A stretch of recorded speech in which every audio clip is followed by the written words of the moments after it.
Hi everybody, I'm Brian Toohey and welcome back to Think Outside the Board, our YouTube channel. You can also check out my website, thinkoutsideTheBoard.com, where I'm currently running 2 different Kickstarter columns, one that focuses on all the Kickstarters that launched the previous day that are board game related, and the other one that is a recommendation column.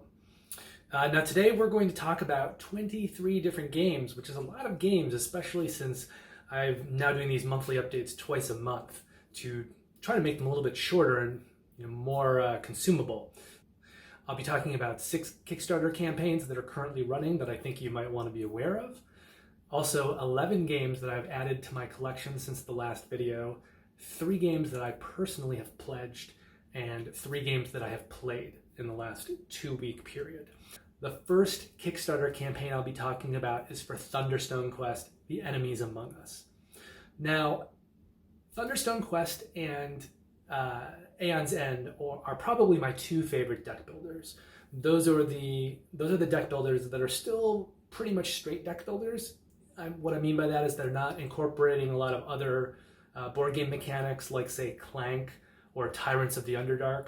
Those are games that take the deck building mechanic, but then there's a lot of other stuff going on in the game. So Aeon's End and Thunderstone Quest are more pure deck builders, but they have evolved the genre a lot since the first games in the genre, which I would kind of say are Dominion and Ascension. And these are the 2 big ones for me. Now, this newest Thunderstone Quest is a smaller Kickstarter. It's only for 2 new quests. And in the past, they did a big Kickstarter initially, which came with this enormous box.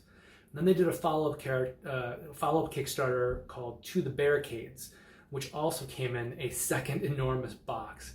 And that allowed players to play, I believe, competitively. I think until then it was cooperative only. And the second big Kickstarter also added on a ton of stuff. And then recently, 6 months to a year ago, they did a smaller Kickstarter that just added in 2 quests. And it was still more content, still good stuff. If you like Thunderstone Quest, I think you probably wanted to pledge that. But they didn't have that shipping in a huge box, and they weren't really prepared to deal with how to ship these kind of smaller quests. And the shipping was not handled very well. So as a result, for this campaign, they've pledged that they're going to do a better job for people who only want the 2 quests, and they've added in a pledge tier just for that. However, you can also pledge to get the 2 new quests plus a 3rd giant box.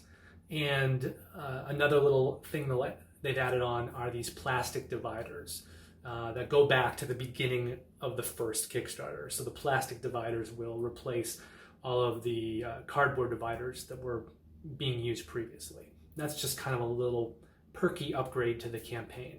You do have the option to get another huge Thunderstone box. The thing is, if you do that, you're going to have 3 of these gigantic boxes. And I've been sleeving my cards for Thunderstone all along. I believe I'm up to date on the sleeving, and I haven't had a problem fitting it in the 2 big boxes. I don't think that even with the new stuff, I'm going to need to go beyond the 2 big boxes. So I think my plan is to probably pledge it for just the quests. And before I do that, I'm going to double check and make sure that everything fits in the big boxes, but I'm fairly certain that it does. Anyway, it's more stuff. It's 2 more quests, and they added a bunch of new cards and things like that. So it's not a big box expansion. It's not like a huge thing. It's just that if you own one of what I consider to be the 2 best deck builders out there, this is some more content. Oh, and that Kickstarter campaign will end on October 9th. So you have a few more days yet to pledge that one. The next one completing after that is the 7th Citadel, and that completes its campaign on the 15th. I am a huge fan of the 7th Continent, which I think is a really, really neat exploration game. My one problem with it, and I've talked about this before, but my one problem with it is that the game does rely quite a bit on survival. And that can mean that you can get fairly deep into a quest and having tried different things that didn't work out, because you're kind of exploring solutions as you're playing and you're exploring the geography, you can then have to start over and replay. And there's one particular quest called the Voracious Goddess, which has been sort of marketed as an intro quest to that game, but that really has you exploring the whole island and kind of spoiling a lot of the puzzles for the other quests. So in my mind, that's not really the quest you want to play first. That's more the quest you want to play last, once you've kind of discovered everything else.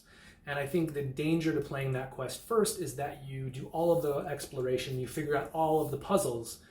So then if you play the other quests subsequently, once you kind of already know what's going on all over the island and you already know the puzzles, there's not very much exploration left for you then. At that point, you're just trying to figure out the most efficient way to get to a place that you probably already know has the puzzle that you need. And I think that undermines the game a little bit. And it also makes it very repetitive, because if you're doing this Voracious Goddess quest first, you have to kind of keep restarting and replaying the game. And not everyone wants to keep playing the same things over and over and over and over just to try to get to a point 90% of the way through the quest where you are finally able to do something different, because you're going to have to keep repeating it to get back to those points. And I've heard that the Seventh Citadel is much less focused on survival, and it's more about the narrative story, the puzzle solving, and I think there may be even some legacy elements in the game, so that as you're playing, you're kind of doing things at different locations, crossing them off the map, and you're kind of more building up a narrative story as you go than replaying with what's already there, if that makes sense. So these are all things that I think will actually improve on what was the Seventh Continent experience, which I already think is a fantastic game. I mean, the Seventh Continent, if you don't have it, if you haven't played it, if you like solo games, you like games that have to do with exploration, card crafting, and kind of card symbology and hand management, it's a great game, and you can still get the Seventh Continent through Serious Pulp's website. It's called a classic edition, but then you can add on things, and you can almost kind of cobble together the original Kickstarter version, because they have been releasing this classic edition lately, along with a few add-ons and things like that. But if you just want to start clean, Seventh Citadel seems like a great evolution of their system that probably works even better than the Seventh Continent. So I think it's going to be a really, really neat game. And like I said, you have until the 15th if you'd like to pledge that one. And it's the same design team that did the first one, the same designers, same artists. If you're familiar at all with the Seventh Continent, when you see the Seventh Citadel, it looks like more of the same. It's same everything, just a little bit evolved in how the game is mechanically working and some of the narrative storytelling techniques. Also concluding on October the 15th is Set a Watch Swords of the Coin. Now, this is being published by Rock Manor Games, which is owned, I believe, by Mike Nade. That's Gnade, Mike Nade. And he's designed most of their games. He co-designed the original Set a Watch game with Todd Walsh. But now just Todd Walsh is responsible for this expansion. And Set a Watch takes place in a fantasy setting where you've got, your typical kind of Dungeon and Dragon type crew, different sorts of classes, and you're camping, you're around a campfire, and different monsters are kind of trying to assault your group and your campfire at night. So the goal here is to use dice rolling and dice mitigation to beat and control this kind of wave of monsters that are coming towards your campfire and trying to upset you while you're trying to rest, as adventurers need to do if they want to restore their health points. The original game looked pretty neat to me. I personally did not end up backing it. So Rock Manor Games over the last few years has also been responsible for Maximum Apocalypse, Lawyer Up, which I thought was a very neat looking game where players are kind of lawyers trying to win a case and fighting against each other, kind of a two-player struggle back and forth. And The Few and the Cursed, which is sort of a zombie Western themed game. And Rock Manor Games is one of those up-and-coming publishers that is making some really neat games. I think there's a lot of great design work going on, and they're doing a really, really good job with their production work and their components and stuff for being a smaller company.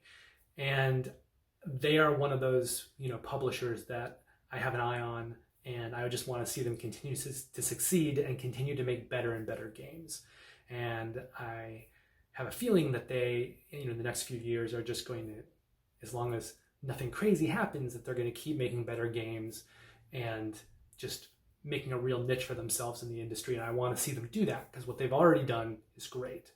So Set a Watch, Swords of the Coin, it's an expansion, which means there's just new stuff. There's new scenarios, a lot of new cards, but it's not a huge kind of it's not adding a whole bunch of more mechanics and stuff. It's just, it's not changing the game. It's just giving you more things.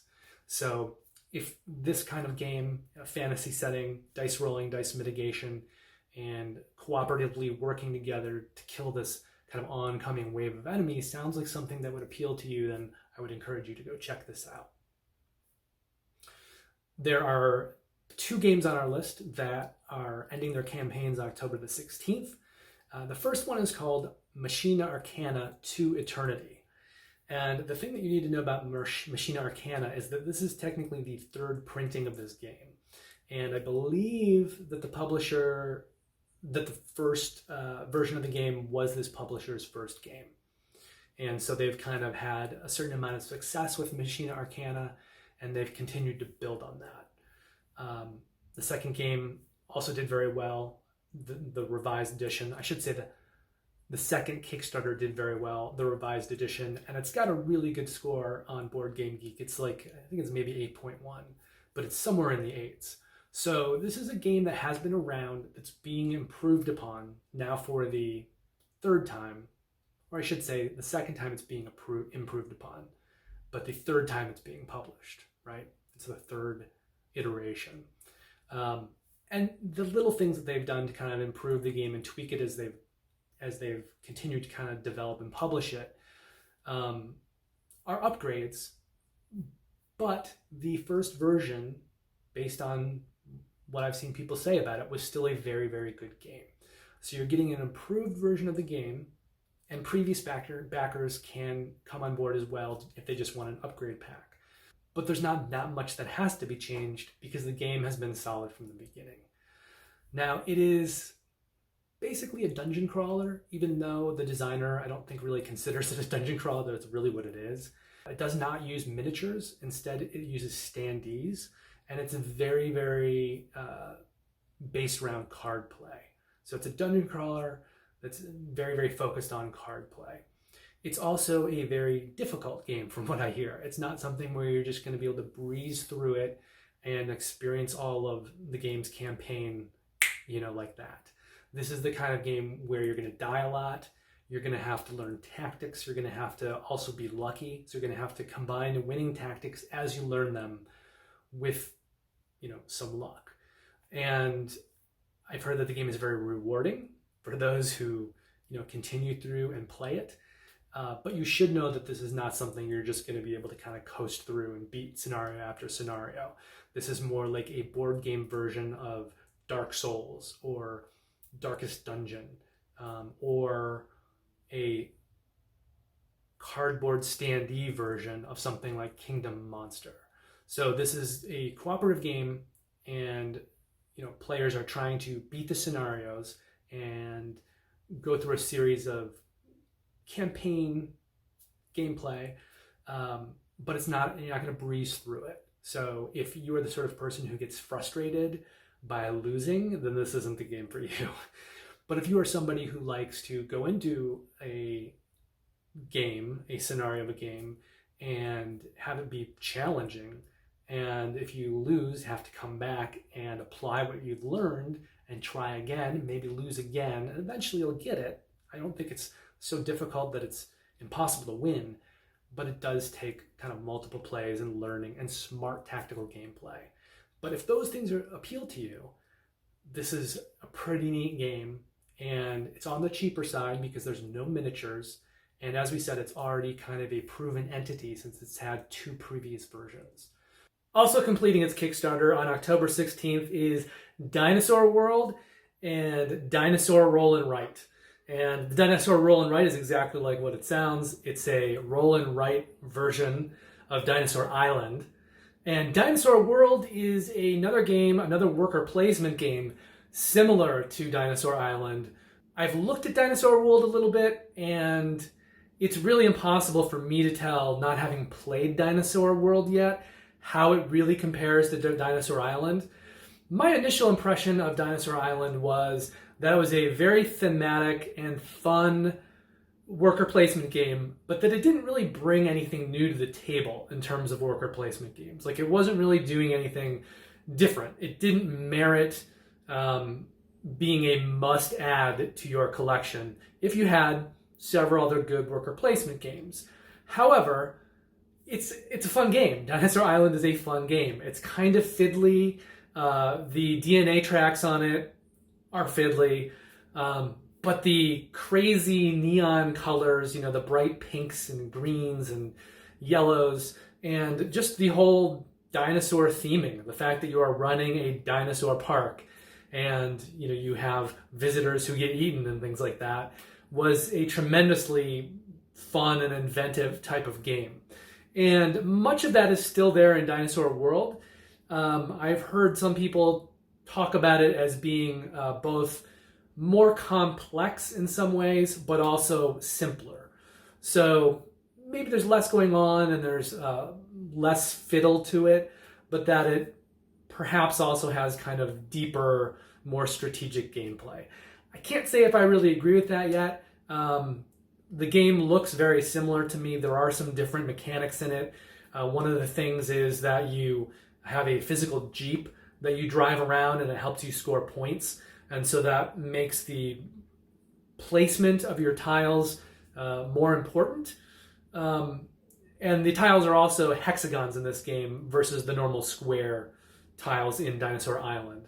So there's going to be a little bit more going on in terms of how you place things and then how you use your Jeeple, as it's called. It's like a Jeep meeple to tour your visitors through the park. So, you know, if you're curious about it, I'd take a look at the Kickstarter and see, you know, how you think it compares to Dinosaur Island and whether it merits a purchase.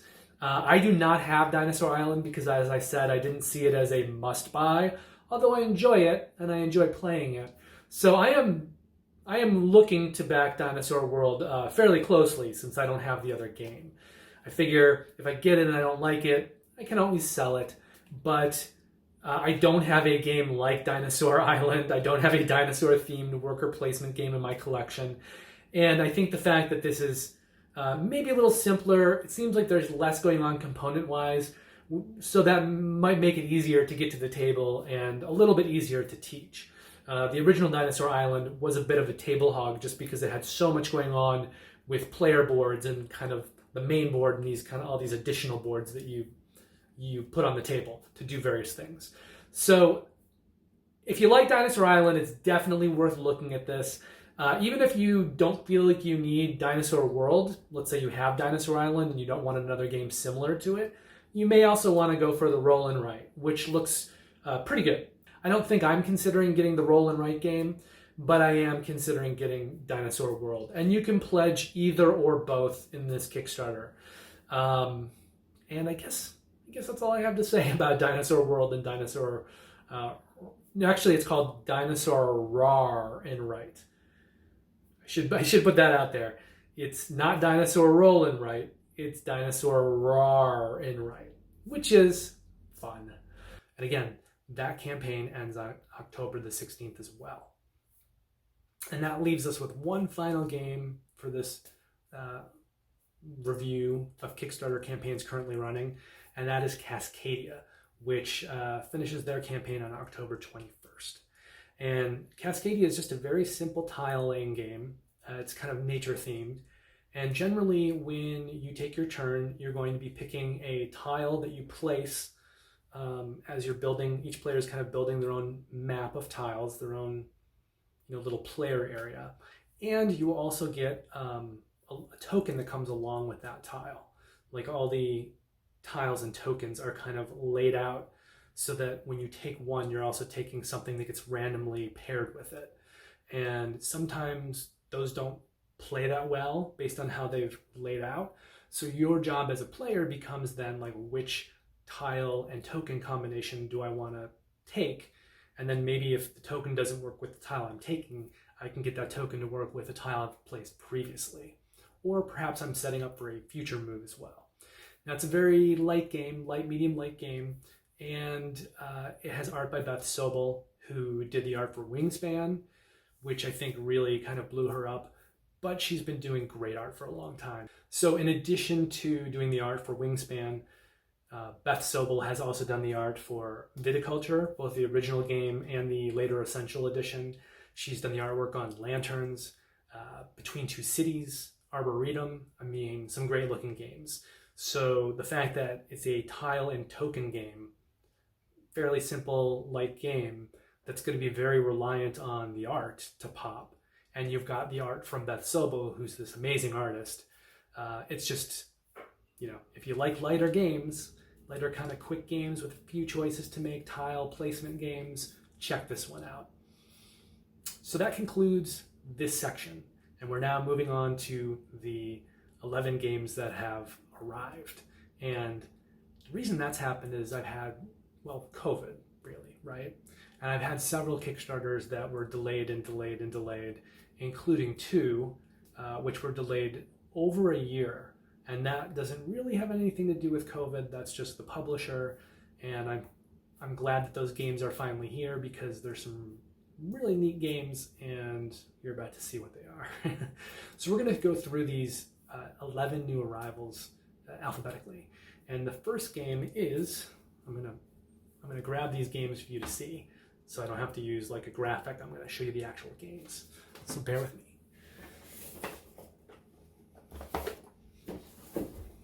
I just think it's more fun to do it this way with actual physical stuff. So this is the first game, and this is one of those like hugely delayed Kickstarters. It's for Belfort.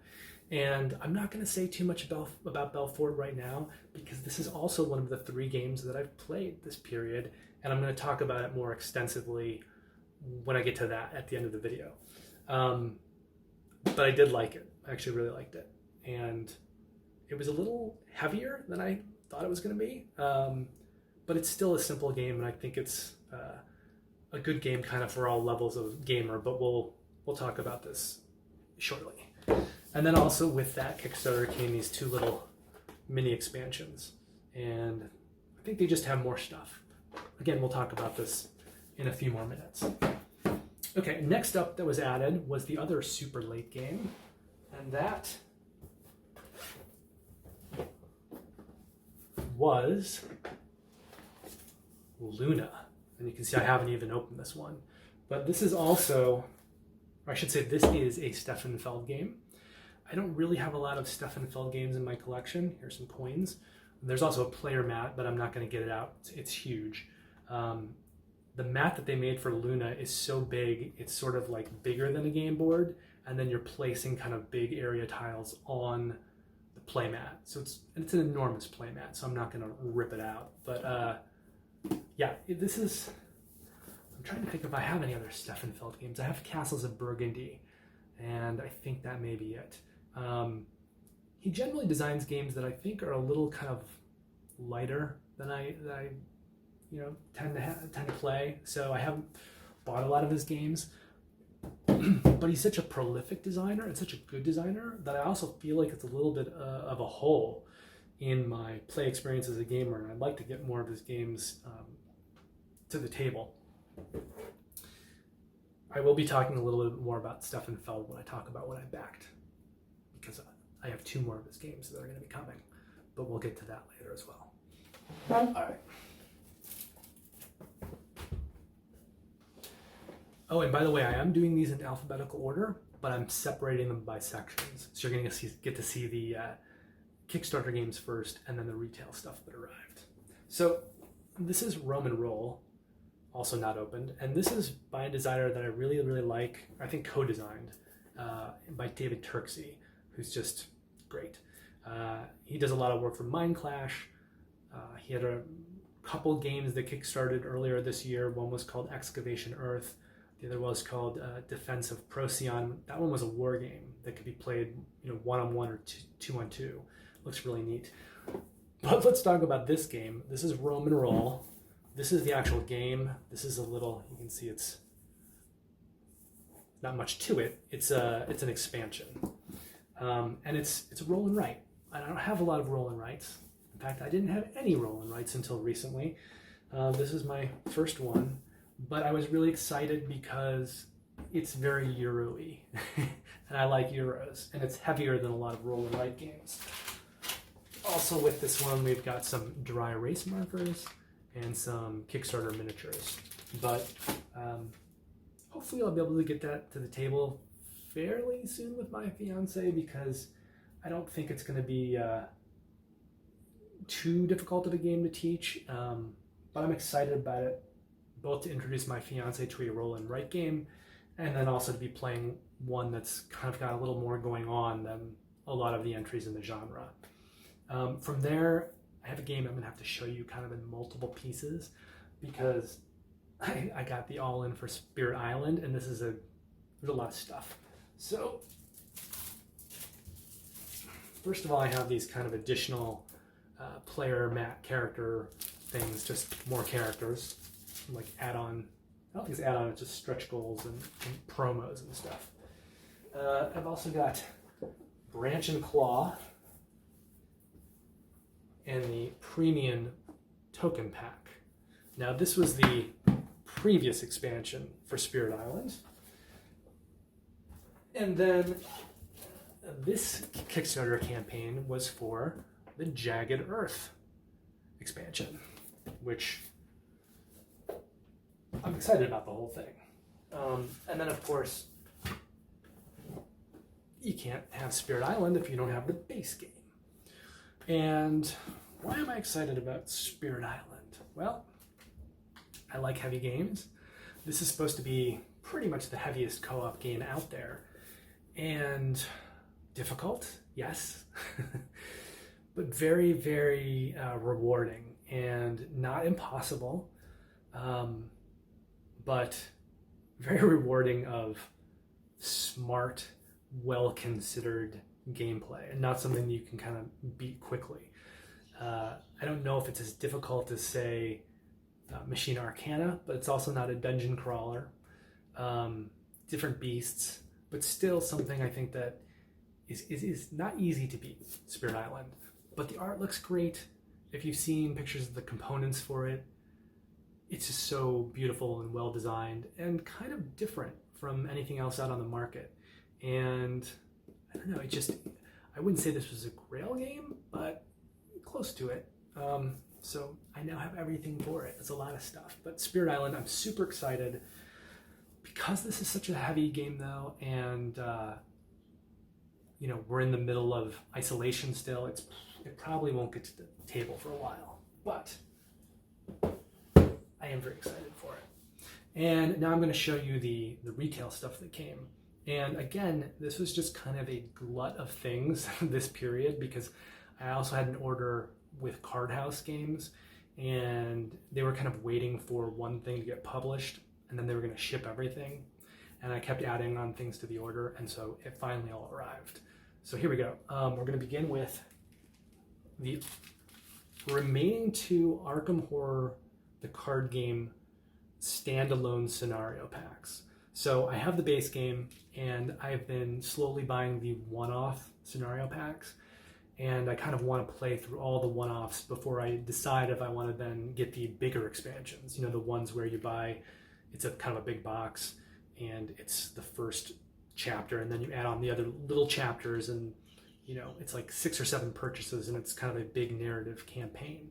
So before I kind of went in on any of that, I was getting all of the standalone packs, and this is the one that was waiting to be published. This is the blob that did everything, and this is sort of almost a satire version of it. It's called Barkham. You can see it's a little different. Barkham Horror, the card game, and this is called The Meddling of Nyarlathotep. Not sure quite how that pronunciation would be, but the important thing is that it's got meow in it. So you're playing Barkham horror with a dog investigator, and you're investigating something feline related. And it's, I mean, everything Arkham horror is sort of Halloween themed, right? I mean, it's all horror, but I think this was getting published for this Halloween. So once this finally was published, then Card House was able to send me the rest of my package altogether.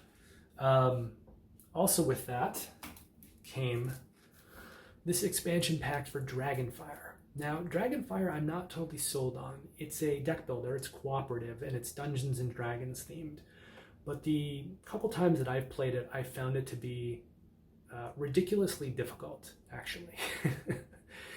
And very grindy. The kind of thing where you can't really beat the opening scenarios, and so you need to kind of just replay them a lot of times to grind, to get the characters more powered up so that you then can actually progress through the adventures. The reason I bought this one is because it was on sale on Card House for a daily special for $2. And so I figured, well, it'll give me a little bit more to evaluate Dragonfire with. Now, what I didn't know is that this is actually the second small little expansion that came out following the original board game. So there's one in between. So I guess if I get through the base stuff before I play that, I probably will want to get the other small expansion.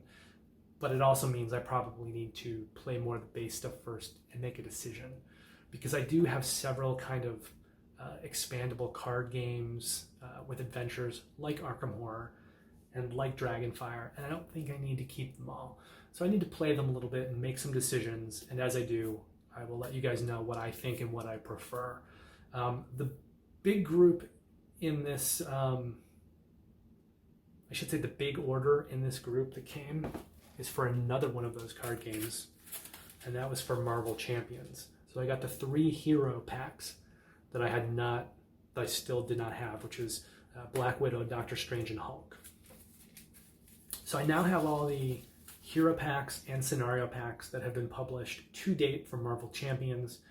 And before I get anything more, including the semi-big box expansion, the Red Skull one, I need to play through a lot of this stuff and make a decision on it.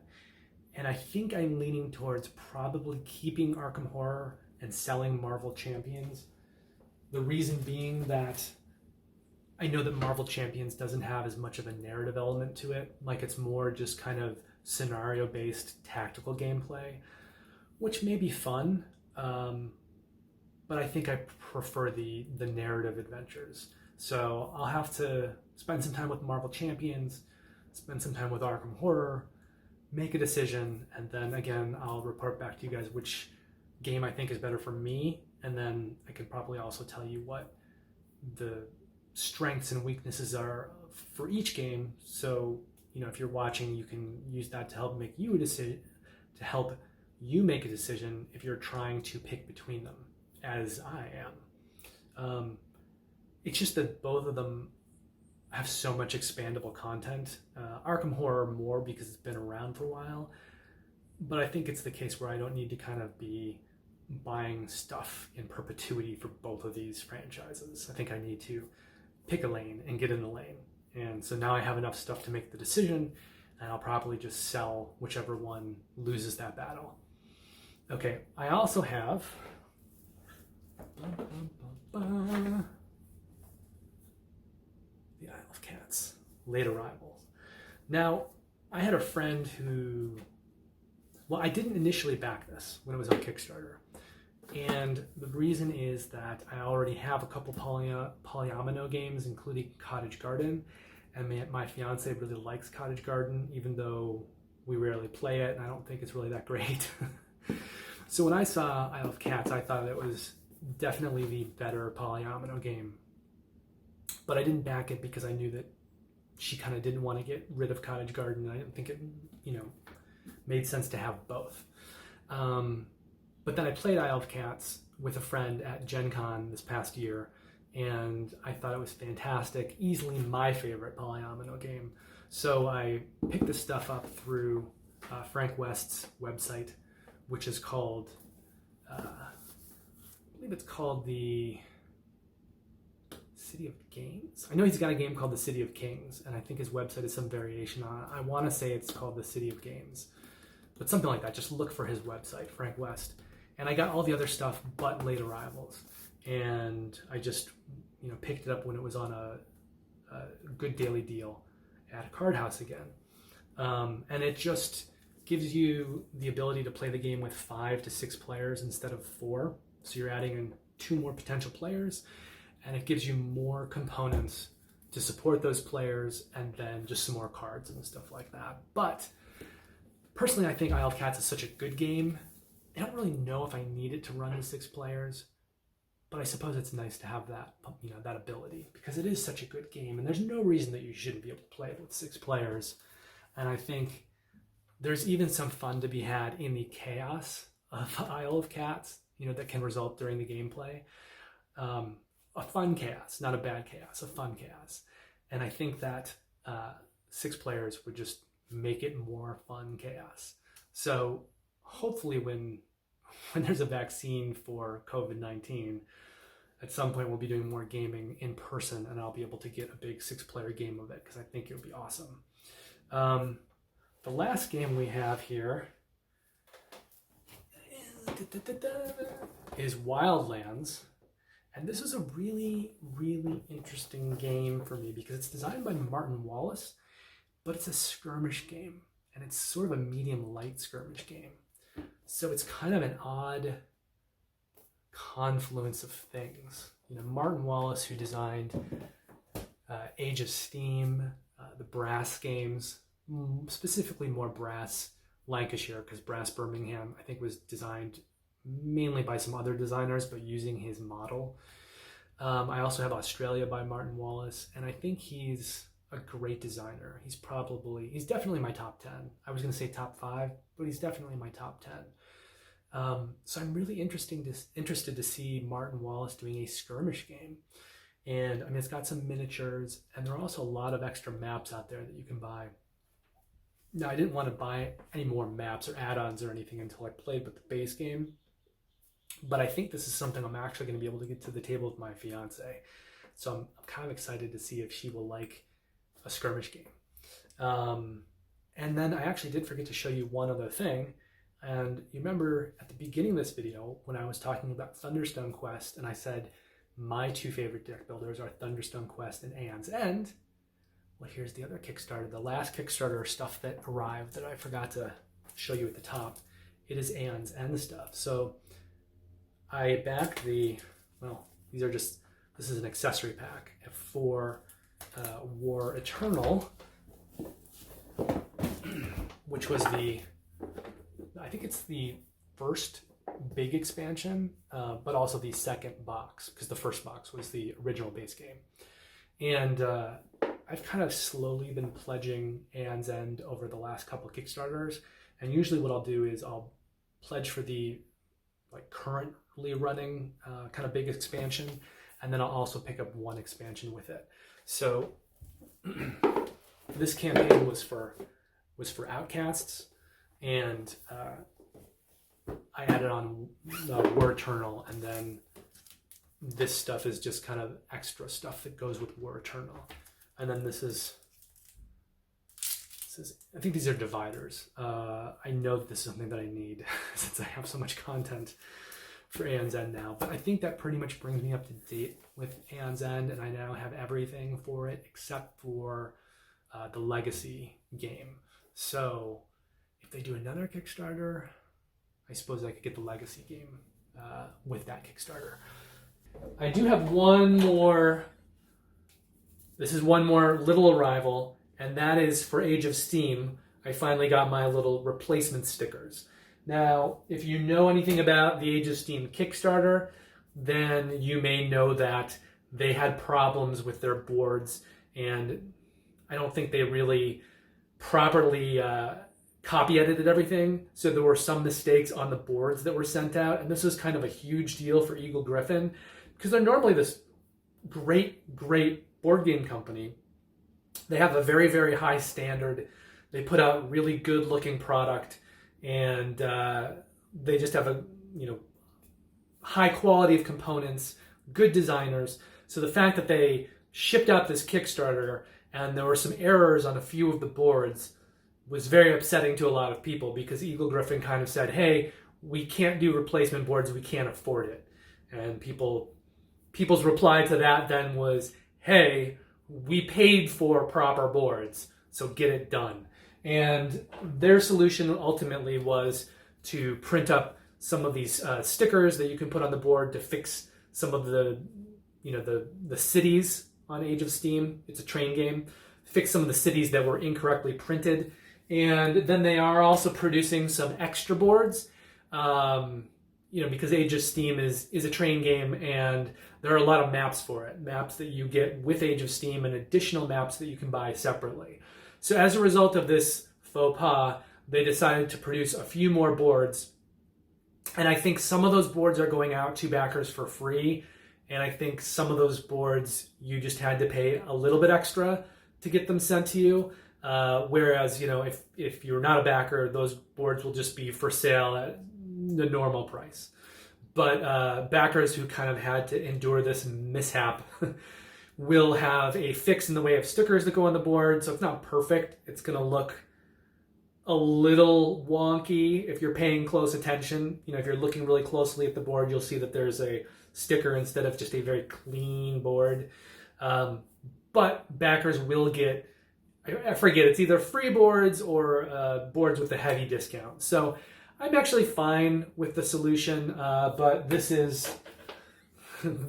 one of my arrivals for the month. It just came in a little envelope, so it's not a full game. It's just Eagle Griffin trying to fix their mistake, which for me, I'm fine with this. Okay, so that is the 11 games that have arrived, whether it's been through a Kickstarter or through retail in this last 2-week period. It was a lot of stuff. And that brings us up to the what did I pledge since the last video, right? And I think last time I also profiled 6 different Kickstarters. So of those 6, I personally backed 3. One of them was Embarcadero, which was the game that you are building buildings on the San Francisco Embarcadero using ships that have come into the harbor. So you're using the resources from the ships, and sometimes you're just flat out sinking the ships and building your kind of economic engine and your storefront space on these sunk ships. And this is something that really happened in San Francisco, where in this district, a lot of businesses were built on ships, because the ships would come in and the ships were kind of done, that anything left to do with them. So they would incorporate them into the building of these businesses, which is really neat and really fascinating. And I thought, I'm always looking for more smart economic games that do something a little differently. And I liked the theming of this. I thought it was really neat. And I hadn't seen another game really kind of mechanically play in the same way either. So for me, that was something that I wanted to back. I also backed Into Deep, which is by Burnt Island Games. They made Endeavor, the new version, Age of Sail. They did a second Kickstarter for an expansion to that, and they also did In the Hall of the Mountain King. And they have just been doing great production value from the first game that they produced. So they are another kind of smaller company that I think that we as consumers should be aware of, and if we like their stuff, try to support them and back their games, because they obviously care about games. They care about quality games. They care about good design. They care about quality components and production value. And Into Deep is a little different gameplay wise. Players, there's kind of a rondel in the middle of the board, and players are on their turn choosing to control some of these kind of criminals. So it's not that players have you are not controlling the same figures each turn. All players are controlling all figures. So they are trying to decide on their turn which criminals to move around the board. And a lot of that has to do on how it's going to affect scoring. There's some area control. There's things you're trying to trigger, cards you're using. But it is different than anything out there. And I don't know if that's going to make it a bit of a hard sell, because I think it's a little harder to latch onto the gameplay of this game than some games, just because it's not directly similar to anything else that's out there. But that's also why I thought it looked so good, because it is different. And again, I have a certain amount of confidence in Burnt Island games, so I'm trusting them with this. But I don't think they're going to disappoint. And then the last game that I pledged was the Reckoner's Steelslayer. And this one took some thinking, because it's not cheap, and if you're buying the new stuff and the base stuff,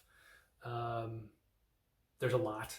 And there's also a lot of plastic in the Reckoners in the way of game trays, because a lot of the, there's villains that you're fighting, there's the super villain that you're always going to fight at the end of every game, there are city locations, there are player boards, and everything, all these boards, you set them into these game trays, plastic trays, and then you're using them to track stuff. So it's a lot of plastic and it takes up a lot of table space.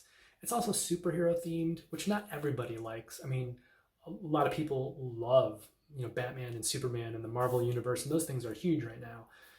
But there are a lot of game players that kind of prefer more Euros or fantasy stuff. So, it did occur to me that this might not be the kind of game that everyone's going to want to play. And like I said, it takes up a lot of table space, and it's not cheap. Plus, there's an option if you back the Kickstarter to get pre-painted miniatures. And, that drives the price up as well. But they look great. So I was wavering on this one for a while, and eventually I thought, you know what? I think it's neat. I think it's a really neat game. I don't know why I shouldn't use that word as a default, because it doesn't mean a damn thing. But I like the production value of the game. It's a pretty game. It seems very well designed. A little bit fiddly, but that's fine. I do like the kind of mechanics, and I don't think it's really like anything else in my collection, which is ultimately why I backed it. I thought as a cooperative game, I could get it to the table and make it work with a lot of people that I know. And if not, then I'll eventually sell it. But it did make the final cut. And part of the reason it made the final cut is that I also decided not to back Monsters on Board, which I had been on the fence with right up to the end. And the reason that I didn't back Monsters on Board is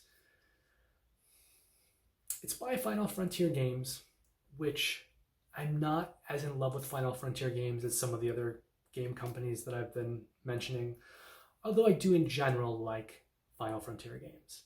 They've made Cavern Tavern, Rise to Nobility. I think they did Robin Hood and the Merry Men. They did Merchant's Cove, which I did back, and that looks fantastic. And they did Coloma. But what I've noticed is their best games seem to be when they're working with Johnny Pack Canton. I think he used to go by Canton, and I think he's now kind of just going by Johnny Pack. But he seems to be a little bit more elevated as a designer than some of the other designers that they've been working with, perhaps. And Monsters on Board is by some new designers. But the game did look very well produced. It's a dice placement game. It has these little cardboard cars that kind of move around between players, and you're taking dice out of the car and then moving. So it's a dice drafting game. It has these gigantic playmats, which is kind of where each player is doing their things. So you're using dice drafting and dice placement and dice mitigation. And then the way you're placing and using your dice, you're trying to use these kind of monster miniatures on a series of tech trees. And you're trying to chain them into bonuses and things. And I liked the gameplay. I thought it looked really neat. I just think once you add in the miniatures, which I would want to do because they looked well produced and great, and like they added a lot to the game, you're then with shipping getting over $100. And for what this is, kind of a lighter, kind of medium light dice placement, dice drafting, kind of bonus chaining game, I just didn't know if it really was going to be something that I wanted to buy and own. I'm very excited to play it. I do have a friend who is backing it, so I'll be very excited to play his copy and see what I think of it. I'm anticipating that I'm going to play that game and enjoy my time with it. Maybe want to play it 2 or 3 times and then be like, okay, that's cool. I'm ready to go on and play other games. So I think ultimately it was just something I didn't want to pay to add to my collection. And I mean, with anyone, these are choices you have to make, right? I mean, you can't get everything. So where are you going to prioritize your purchases? So for me, Monsters on Board just didn't quite make the cut. Now, let's talk about the 3 games that I've actually played in the last 2 weeks.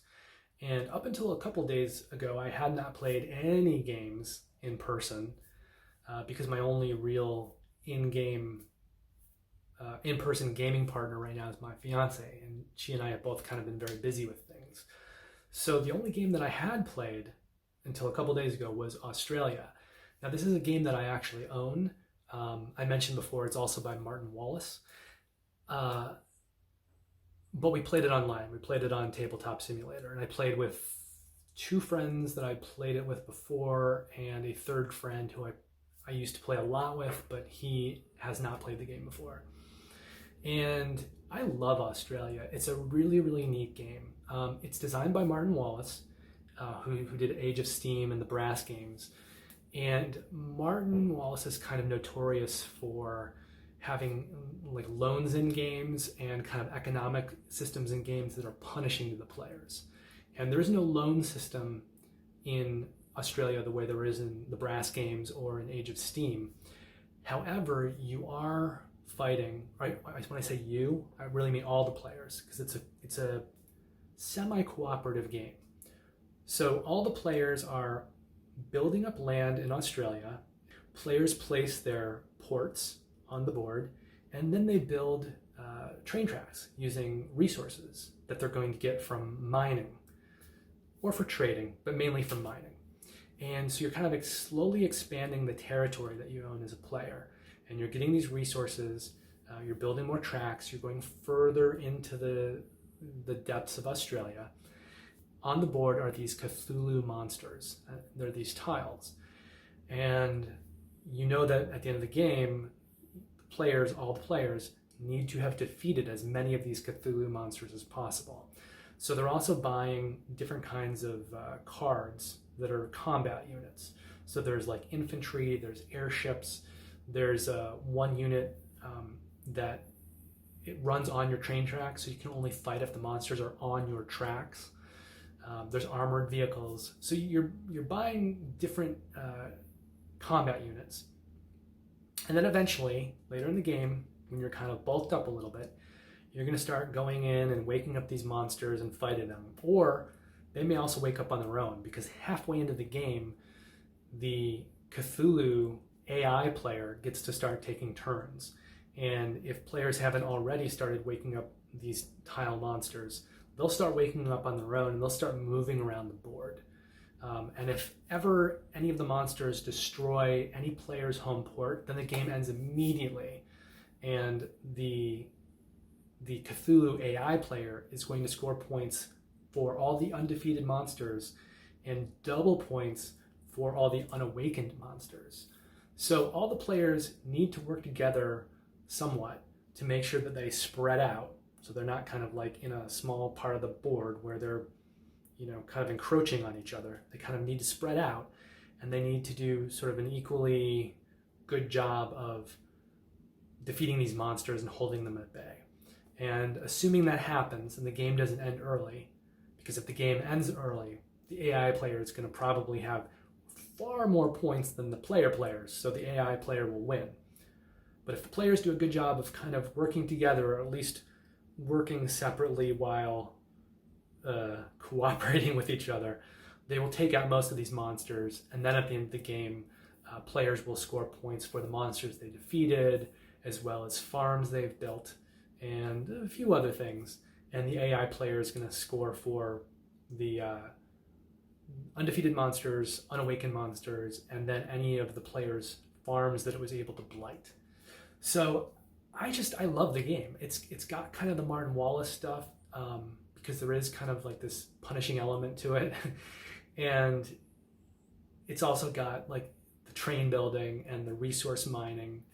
And then it's got this weird kind of wonky thing with the combat cards. And when you're fighting, you're turning over cards, and you're either doing damage or Cthulhu's doing damage, or the Cthulhu-ish monsters are doing damage based on what's coming up on the cards. So there is this kind of like random element to it. There is a luck element to it. You can't go in there and play it like just a pure Euro game, because there is this kind of randomness in the way that the cards come out. So you have to know that. But knowing that, I just think it's such a fun, neat game, and I like the Cthulhu element, I like the wandering monsters, and it's just this weird kind of amalgamation of different kind of genres of game and different game systems.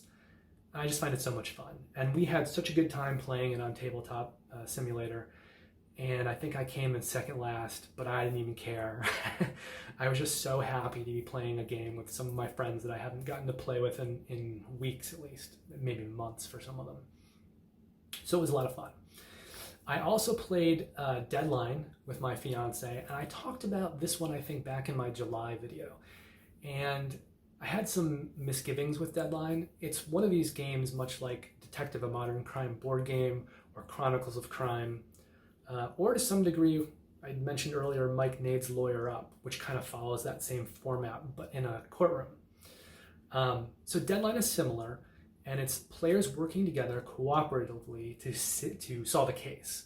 And the way that it works in Deadline is it's mostly hand management, and players are going to have cards of hands, they're going to have icons on the bottom, and they're going to need to go to any one of, like if you're playing a certain case, you're going to have, let's say, 21 different locations in that case. You'll have a certain number of locations at the beginning, and then as you solve different locations, that will unlock more locations. And so your goal as a player is to go in and with your hand be able to match the right icons or play the right icons to solve a location. And then when you do, you get to read more flavor text on the back, more about the mystery, more clues. It could be something about a location, various witnesses, it could be about suspects, but you're kind of slowly, piece by piece, putting together all the elements of this case that you're investigating. I think they're all murders. I mean, it is kind of like a noirish gumshoe investigating game. So I think everything in it is murders, but at least they're at least crime related.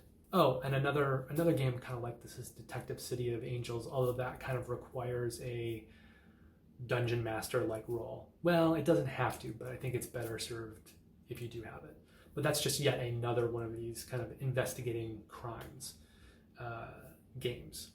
And the thing with, I think most of these games, if not all, is that the cases they're scripted. So once you solve a case, that's it. You can't play it again because you already know the answers. And that's fine. I think if the cases are well written, if it's compelling enough gameplay, if they give you enough cases, and there's 12 in Deadline, then hopefully it warrants the purchase price. And then when you finish it, you are not destroying anything in Deadline, so you can sell it, you could donate it to a children's hospital, you could give it to friends. I mean, it can go on to have a future life in gaming without you. But the thing I mentioned before about Deadline, which unfortunately is continuing to be true on this third case, is the nature of the writing of the mystery and the clues and everything. And I feel like it's not very well designed or written in that sense. My fiance and I very much like the gameplay element of it, and we're definitely going to finish the game and do the other 9 cases. But we noticed a problem in the case 3 that we also had in case 2. And this is what happened. So we played this game and we managed to solve all of the locations. So we got to the end of the game and we had investigated every location. We'd done everything that we could. When this happens in Deadline, you then go and you take a test. And the test has a certain number of questions. I think in this case it was 5 questions and then 2 bonus questions. And how well you answer the questions, that will determine what your grade is for the case. Now, unfortunately, unless you get all 5 of the questions correct, you will only qualify for the lowest rank of having finished. So it doesn't really matter what you do on the bonus questions. You really have to nail all of the normal questions. And the problem is that the writing on the cases is so unclear and obtuse that even sitting there with all of the cards, because you wouldn't necessarily always get all the cards. You know, if you don't play the game well, you may only make it through your case having a fraction of the information. And so that's kind of like, if you don't have all the information, you're not going to be able to answer the questions, right? So if you can't solve that case, you basically need to go back and replay it until you're able to kind of solve the whole thing. And I have no problem with that. But if you do solve that case and you have all the information, you should be able to answer all the questions, right? What more, what more should you need? There's nothing more that you could have. But even sitting there and looking at all of the information, reading through it as you're taking the test, it doesn't have all the information that you need to solve the questions. Some of the information is so unclear that it sort of leaves you out in the dark. So even after they told me, well, here's what happened, like even after we got some of those answers wrong, and so we knew what the right answers were, and we were able to go back and look at all the information, it didn't even necessarily track with what was on the cards. And so that's where I have a problem with it. It's incomplete. The information is incomplete. Even once you've obtained all the information that you can to solve a case, you very well may not be able to solve the case just because it takes huge leaps in logic to come to certain conclusions.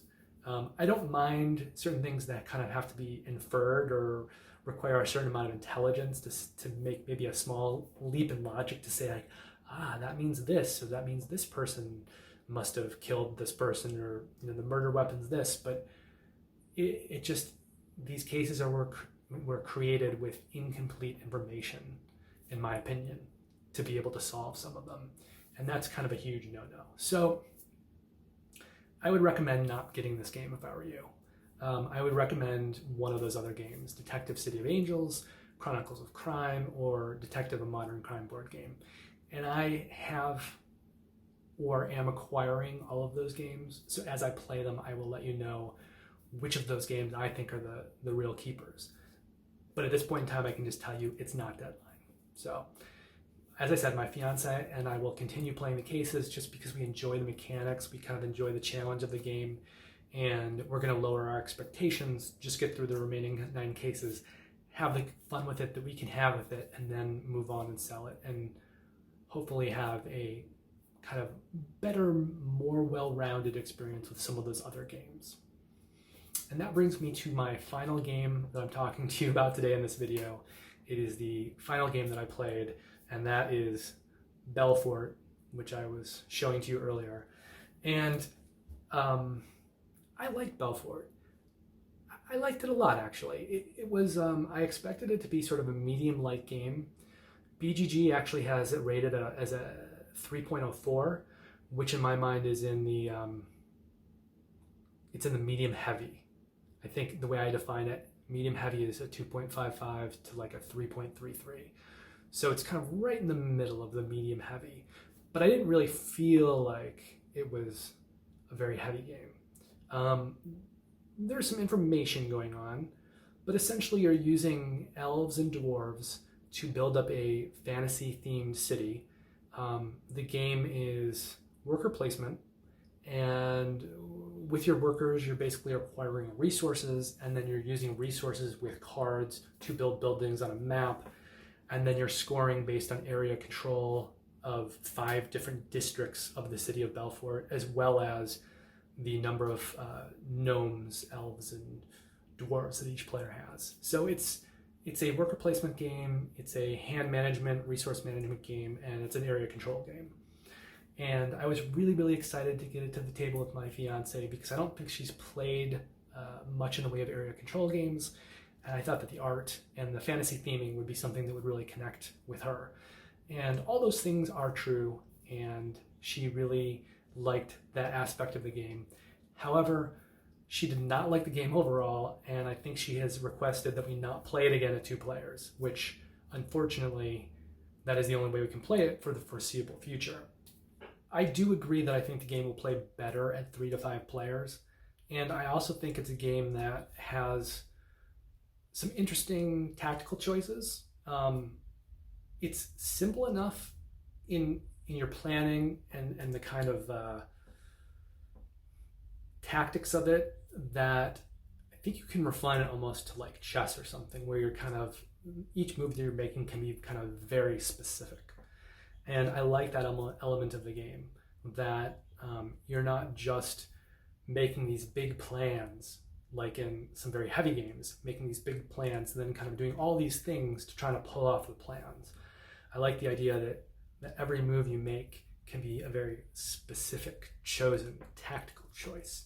I don't think my fiance liked that side of it as much. And I know she did not like the fact that at 2 players, you have to make an adjustment for the game. So there's a variant when you're playing it at 2 players.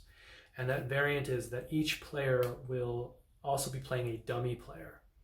And there are 5 districts in the Belfort board. Each district has a guild. And this is a place that you can visit as a worker placement location that will do various things. And there's 5 guilds in play in any one game, but I think there's like 12 guilds that you can choose from, and then there's even more guilds in those little mini expansions. So every time you play the game, theoretically, it can be very different because you're going to be having different guilds on the board for these kind of variable abilities. But when you're playing with 2 players, each player also controls a non-player color. And in the beginning of the game, those 2 non-player colors will go on 2 of the guilds. And so they will be blocking the guilds for that round. So if you have 5 guilds on that main board, in any round, you're only able to go to 3 because 2 of them are going to be blocked by these non-player characters. And then each round, they rotate clockwise. So they're blocking different buildings each round. They're kind of moving around. And then also at the end of each player's actions, they're also going to place a building on the board for one of these non-player characters. So there's 7 rounds in the game. That means by the end of the game, each of the non-player characters will own 7 buildings. And the reason that they do this in a 2-player game, since it's area control, is that if I'm placing 1 building and my opponent is placing 1 building, we're, for the most part, going to keep canceling each other out. It's kind of a 1-to-1 thing. There are 2 types of buildings in the game where you actually get to place 2 buildings when you build instead of 1. So getting that kind of building could be a huge coup because it could allow you to build an extra building. Or when I was playing, in the last round, I had enough resources I was able to build 2 separate buildings. So if you're able to do any of those things in a 2-player game, that would obviously give you a huge edge. But with these non-player characters, it allows you to kind of do more things on the board to, I would say, screw with each other. But really, it's just to get some variability in the board. So it's not just I place 1, you place 1. And then the next round, I place a building, you place a building. This way, you're also dealing with the non-player characters competing for the area majority. And then if they're in an area, they may affect the way that area is scored. So I understand the necessity for having that in a 2-player game. But I think my fiance just doesn't really like that mechanic in general, or the kind of take that it can border on it can border on take that with that kind of a mechanic, and she's not a fan of take that in general.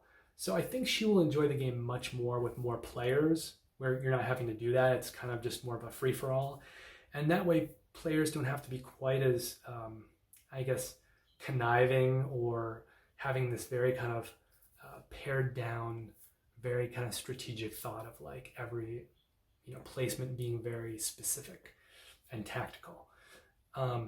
It adds a little more chaos in there, I think, with multiple players, which can be a good thing because everyone's kind of fighting for everything rather than it being this kind of very specific struggle. And I also think the game will shine more with more players. And I think it's a game that some of my heavier gamer friends may be open to playing, but that I can also teach our non-gamer friends to play. We have a friend of mine in Atlanta. I'm in Los Angeles. So we do get to visit with them normally once or twice a year. And I think this is a game that probably everybody could pick up quickly and we'd have a lot of fun playing. And for me, I'm not a huge fan of party games. I still want some kind of intelligence. Even if I'm drinking and kind of having dumb fun, I still want some kind of intelligent choices to be made. And so I think for me, with multiple players, Belfort could kind of be my beer and pretzels game, I guess. And yeah, that's all I really have to say about that game. So that also closes out the video. Now, there is one thing I'd like to do here at the very end, which is to do a kind of a quick channel update. And I am planning from now on to get these videos published, these monthly updates, every Tuesday. Well, not every Tuesday, the first and third Tuesdays of the month. So that is going to be the new goal for these videos. Another thing is I have been running for over a year and a half now a website called Think Outside the Board that has 2 Kickstarter columns. And one features most of the board games that launched the previous day. I only really don't include the games that I think aren't worth including or are like incredibly high risk or kind of like a money grab or a joke or just not well produced. So most of the games that came out the previous day. And then I have a second Kickstarter column that focuses just on games that I'm recommending, and that's called Kickstart This. The problem is I have probably been spending 40 to 80 hours a week working on those columns in that website. And this is my full-time job. This has been my full-time job for the last year and a half, but I have not been making any money doing it, but it has taken all my time. And I've been living off of savings and supplementing the website with my own savings. So obviously that can't go on forever. At some point I have to be able to monetize what I'm doing so that I can keep doing it if it's the only thing that I'm doing. But I have noticed because I spend so much time on the columns, there's very little time left to make videos. And I've been struggling to get even 1 or 2 videos made a week. So I think I need to kind of do a reassessment. And I think I'm going to post something on my website and try to ask people how much value they think they're getting out of those Kickstarter columns. Now, personally, I think they're incredibly invaluable.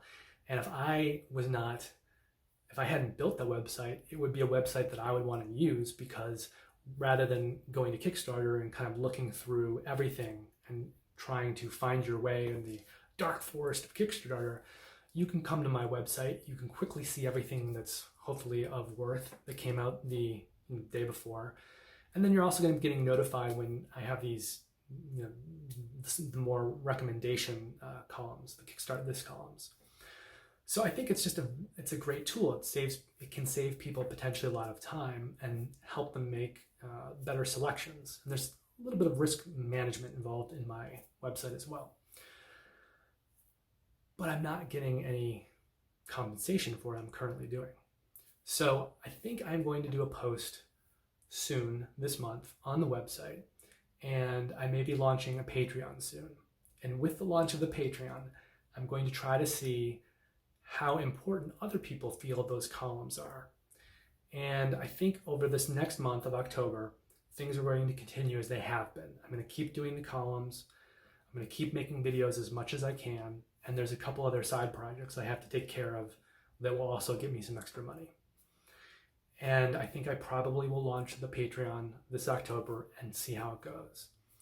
And if what happens, what I think is going to happen, which is I think there will not be that much interest in the Patreon, because I think that while some people may be using the Kickstarter columns, I don't think that this is something that people are going to be going to support with money. And if that's the case, then I think what I'm going to do probably is, as we move into November, I may put the columns on hiatus and focus purely on YouTube, at least for November, December, and just try to create a lot of video content, because I think the future of the channel probably lies more in that. I think if I can give you guys more video content and that appeals to a larger audience, that's something that I think more people will find value with, and something I can use to kind of help monetize the site and keep it going indefinitely. Because I'd like to keep this thing going as long as I can, and I'd like to be able to eventually expand into, full playthroughs, live playthroughs. I have a teach video for Fort that I've did some reshooting on, and I'm going to be putting that up this week.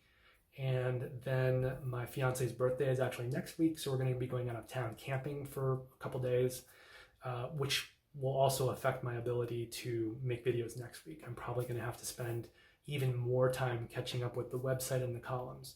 So after I get that Fort teach up, my next project, other than these monthly updated videos, is going to be a teach for the Seventh Continent, as well as a playthrough video. And I'm going to be doing the Crystal's Curse and kind of teaching people how to get off the little starter island. So that may not get shot for another week or two, because I just am going to be playing catch up when you consider the fact that I will be taking myself out of the equation for a few days. But just wanted to let you know what's going on with that. So if you really like my columns, just be aware of it. And when I launch the Patreon, please go over there and support it if you'd like to. And if not, stay tuned, because likely in November and December, I will be, as I said, putting those columns on hold and really focusing on getting a lot of videos made, like 3 to 5 videos a week is probably going to be my goal. So that's the plan. I wanted to give you guys a little update at what's coming. Thank you very, very much for your time, and I'd like to encourage you to like the video and subscribe if you liked it and you want to see more. And if you want to be notified upon publication of further videos, then after you've subscribed, you can hit the alarm bell to be notified when I do post more videos. I hope to be seeing you soon with another video later this week. You can be looking out for that Fort Teach. And then I will see you again in 2 more weeks with the late October monthly update. And we'll have more stuff to talk about, more games. Probably not as many as 23, but more good games. All right, see you next time.